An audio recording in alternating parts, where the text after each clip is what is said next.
Hey, so your question was basically how does N3, how does azide attack our epoxide? And you said you didn't have the answer key. So I've drawn out what the answer is supposed to look like. So let's start out with the first part of our question. We have NaN3 as a reagent.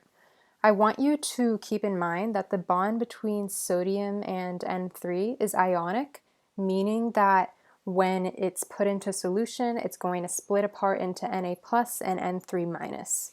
This negatively charged nitrogen is a very strong nucleophile, which nucleophiles will attack other atoms and kick off leaving groups. So this negatively charged nitrogen will form a bond with this carbon. It'll do a backside attack, so it's going to come in from the wedge side and not the dash side, and it's going to kick off our oxygen.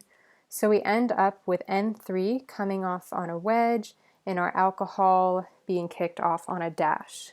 So you almost had the right answer, but not completely. We need to remember that now we have H2 and PD here.